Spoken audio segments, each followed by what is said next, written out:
Assalamualaikum warahmatullahi wabarakatuh. Salam dan bahagia Bapak Ibu Guru Penggerak.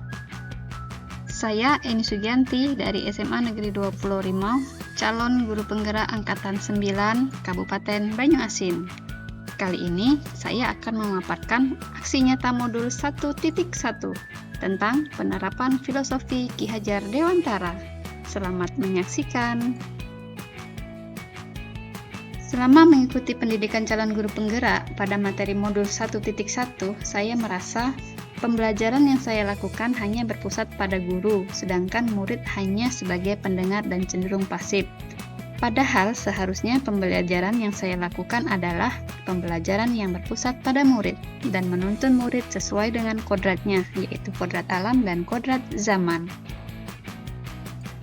Dan setelah melakukan pembelajaran mandiri pada modul 1.1, saya memahami materi tentang filosofi pendidikan Ki Hajar Dewantara, sehingga saya dapat memperbaiki pembelajaran yang saya lakukan sebelumnya.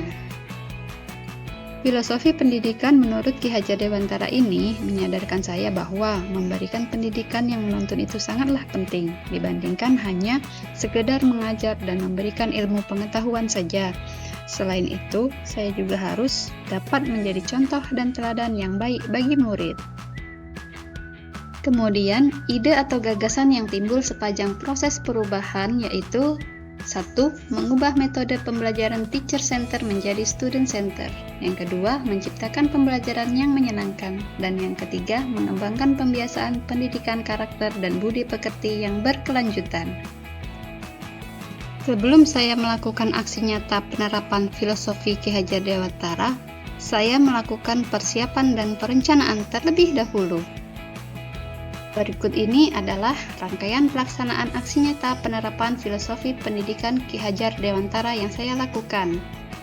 Saya berdiskusi bersama rekan sejawat dan kepala sekolah dalam mempersiapkan modul ajar yang akan digunakan saat pembelajaran.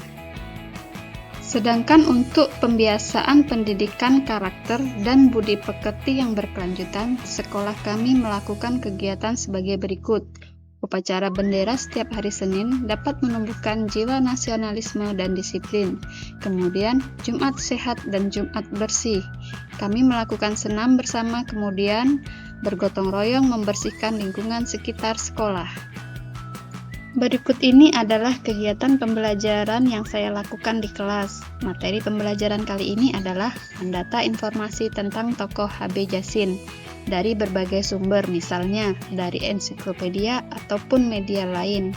Dan sebelum melakukan pembelajaran, saya melakukan doa bersama dengan peserta didik terlebih dahulu untuk menumbuhkan sifat religius.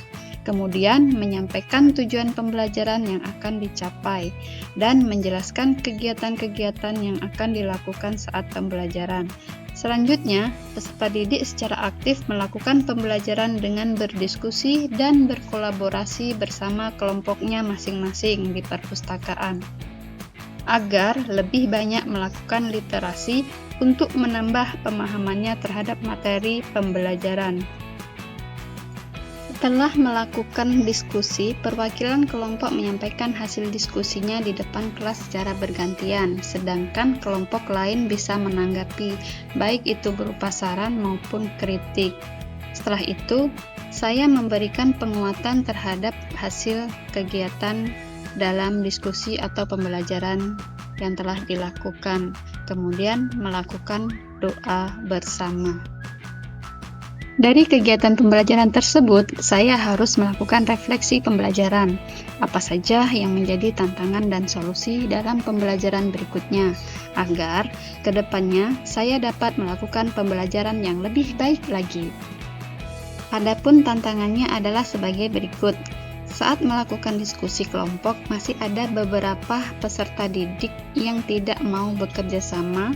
Mereka hanya diam dan mengandalkan teman saja.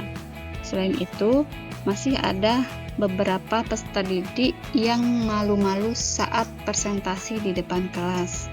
Solusi yang dapat saya berikan yaitu melakukan bimbingan pada peserta didik tersebut dan melatih peserta didik untuk berani berbicara di depan kelas dengan membiasakan kegiatan yang serupa.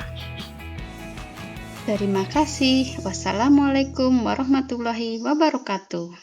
Salam dan bahagia.